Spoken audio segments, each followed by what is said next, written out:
आपने Facebook campaign create किया हुआ है, आपका फेसबुक कैंपेन रिव्यू में जाने के बाद 2-3 घंटे के बाद अप्रूव भी हो गया है और स्टेटस उसका एक्टिव दिखा रहा है। उसके बाद भी आपके कैंपेन के ऊपर, ऐड के ऊपर कोई इंप्रेशन नहीं है, कोई रीच नहीं है, कोई इंगेजमेंट नहीं, कोई लीड नहीं, कोई इंक्वायरी नहीं, तो ऐसा इशू क्यों हो रहा है? तो अगर आप ये इशू फेस कर रहे हैं अपने फेसबुक कैंपेन में, तो आप एकदम सही वीडियो पे आए हैं। इस वीडियो में मैं बताने वाली हूँ आपको इस इशू से रिलेटेड 4 पॉइंट, जो कि आप वन बाय वन अगर आप अपने कैंपेन के ऊपर अप्लाई करते हो तो डेफिनेटली आपके फेसबुक कैंपेन के ऊपर इंप्रेशन आना स्टार्ट हो जाएगा। तो हाय फ्रेंड्स, मैं हूं ममता पांडे अपने चैनल एमपी डिजिटल टेक से। आई होप कि आप सब लोग बहुत अच्छे से होंगे। तो फ्रेंड्स, आज मैं आई हूं और एक नए वीडियो के साथ, जिस वीडियो में मैं बात करने वाली हूं फेसबुक ऐड इशू से रिलेटेड। जैसा कि मैंने आपको स्टार्टिंग में बताया, मैं इसमें आपको 4 पॉइंट बताने वाली हूं जो कि आपके फेसबुक कैंपेन से रिलेटेड इशू को रिजॉल्व करने में हेल्प करेगा। तो वीडियो के एंड तक बने रहें। तो फर्स्ट पॉइंट है ऑडियंस। ऑडियंस से रिलेटेड मैं यहाँ पे 2 पॉइंट एक्सप्लेन करने वाली हूँ। फर्स्ट पॉइंट है कि जब आप फेसबुक कैंपेन क्रिएट करते हैं और वहाँ पे ऑडियंस सेलेक्ट करते हैं, तो ऑडियंस को इतना भी नैरो नहीं कर देना है कि फेसबुक के पास डाटा ना रहे आपके ऐड को सर्व करने के लिए। तो ये बात स्ट्रिक्टली आपको ध्यान में रखना है। ट्राई कीजिए कि आपका ऑडियंस जो भी आपने सिलेक्शन किया है 20 लाख प्लस हो, 20 लाख टू 50-60 लाख होना चाहिए, या तो 1 करोड़ में होना चाहिए। बट उससे अगर आपने ज़्यादा बिलो रखा अपने ऑडियंस को, तो उस केस में ये प्रॉब्लम होता है कि आपका ऐड एक्टिव दिखाता है, अप्रूव रहता है, बट वहाँ पे आपका कैंपेन जो है अच्छा से सर्व नहीं हो पाता है और इम्प्रेशन नहीं आते हैं। अब मैं ऑडियंस से रिलेटेड सेकंड पॉइंट को एक्सप्लेन करने वाली हूँ।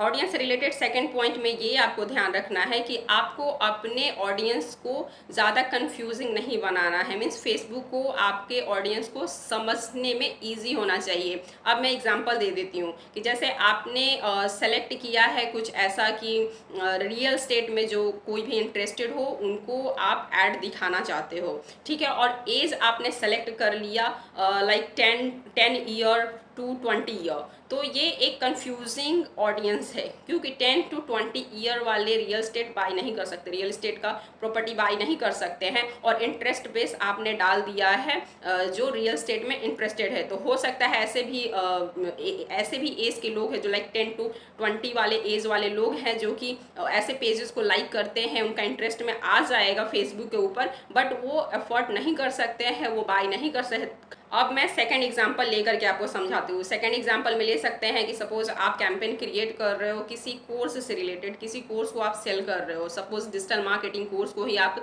सेल कर रहे हो किसी इंस्टीट्यूट के लिए। तो वहाँ पे आपने क्या किया कि एज ग्रुप आपने सेलेक्ट कर लिया है 45 टू 60, ऐसा कुछ सेलेक्ट कर लिया है आपने, और कोर्स आप सेल कर रहे हैं डिजिटल मार्केटिंग। तो आप यही सोचिए कि क्या 45 प्लस वाले डिजिटल मार्केटिंग का कोर्स करेंगे भी तो बहुत ऐसा मिनिमम होंगे जो कर सकते हैं। बट ऑफ कोर्स डिमांड किस एज के लोगों को रहेगा, जो कि 20 प्लस हैं, लाइक कॉलेज में हैं या ऑलरेडी प्रोफेशनल हैं, अपना जो है जॉब करियर कह सकते हो, अपना जॉब प्रोफाइल जो है वो चेंज करना चाहते हैं, स्विच करना चाहते हैं, तो वो डिजिटल मार्केटिंग का कोर्स ले सकते हैं। तो इस टाइप से आप अपने ऑडियंस को कंफ्यूजिंग मत बनाइए। उस केस में फेसबुक जो है कंफ्यूज हो जाता है कि आखिर आपके ऐड को किसको दिखाना है। तो ये बहुत ही ज़्यादा इम्पॉर्टेंट पॉइंट है, ये जो मैंने ऑडियंस से रिलेटेड दोनों पॉइंट आपको बताया है। फर्स्ट कि आपको अपने ऑडियंस को ज़्यादा नैरो नहीं करना है, एंड सेकंड कि आपको अपने ऑडियंस को कंफ्यूजिंग नहीं बनाना है। अगर फेसबुक कंफ्यूज हो जाएगा आपके ऑडियंस को ले करके, तो उस केस में भी आपका ऐड परफॉर्म नहीं करता है, आपके ऐड के ऊपर इंप्रेशंस नहीं आते हैं। तो ये दोनों पॉइंट आपको अपने ध्यान में रखने हैं ऑडियंस से रिलेटेड। अब हम बात करने वाले हैं सेकंड पॉइंट की। सेकंड पॉइंट है बजट। अगर आपने अपने कैंपेन का बजट वेरी लो रखा है, तो उस केस में भी आपका ऐड परफॉर्म नहीं करता है, आपके ऐड के ऊपर कोई भी इंप्रेशन नहीं आते, कोई रीच नहीं आते हैं। तो आपको ये चीज़ हमेशा ध्यान में रखना है कि आप कैंपेन क्रिएट कर रहे हो तो तभी करो जब आपके पास अच्छा खासा फेसबुक के ऊपर ऐड रन करने के लिए बजट हो। एटलीस्ट डेली का 500 बजट आपको रखना चाहिए। अब मैं बात करने वाली हूँ थर्ड पॉइंट का। थर्ड पॉइंट में आता है graphic. Graphic is the most important part of your campaign. जब हम कैंपेन क्रिएट करते हैं और कैंपेन सर्व होता है, एड सर्व होता है, तो वो ग्राफिक या तो वीडियो के फॉर्म में सर्व होता है।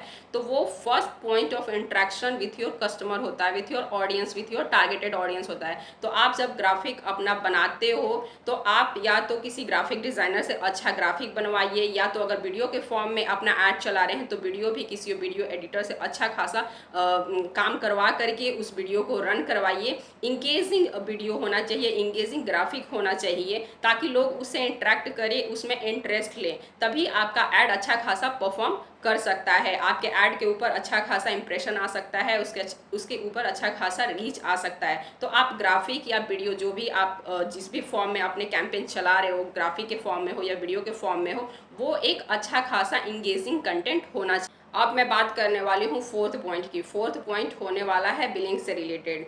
जब भी आपका कैंपेन परफॉर्म ना करे या तो चलते चलते सडनली रुक जाए, तो आपको चेक करना है आपका बिलिंग। क्या आपने जो भी अपना पेमेंट मेथड कार्ड उसमें अटैच करके रखा है फेसबुक में, वो पेमेंट स्मूथली चल रहा है या तो फेल हो रहा है किसी टेक्निकल रीज़न की वजह से या कोई और वजह से। अगर फेल हो रहा है या तो सफिशिएंट बैलेंस नहीं होने की वजह से फेल हो रहा है, तो उस केस में आपका कैंपेन स्टॉप हो जाता है। सेकेंड पॉइंट ये भी होता है कि कभी कभी एक बार में 2 पेमेंट आपका प्रोसेसिंग में रह जाता है। तो प्रोसेसिंग में रहने के कारण भी आपका कैंपेन स्टॉप हो जाता है। जब तक आपका पेमेंट क्लियर नहीं हो पाता, जो भी आपका जनरेटेड बिल होता है वो अगर क्लियर नहीं होता है फेसबुक की तरफ से, तो आपका कैंपेन जो है वो स्टॉप हो जाता है तब तक जब तक कि आपका दोनों प्रोसेसिंग वाला पेमेंट क्लियर ना हो जाए। तो ये भी बहुत ही ज़्यादा इंपॉर्टेंट पॉइंट होता है।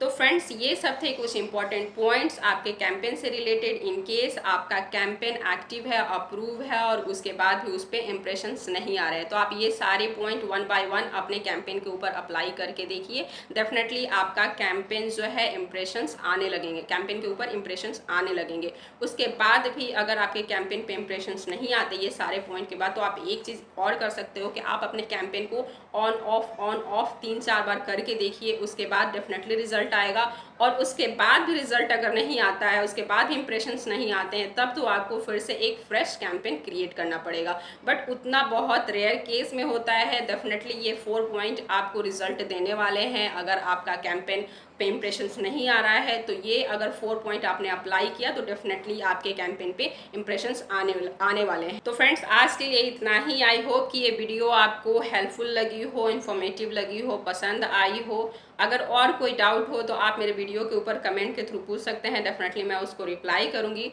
और मेरे चैनल पे अगर न्यू है तो प्लीज़ सब्सक्राइब कर दीजिएगा और वीडियो को लाइक कर दीजिएगा। तो आज के लिए इतना ही। Bye bye. Thank you all.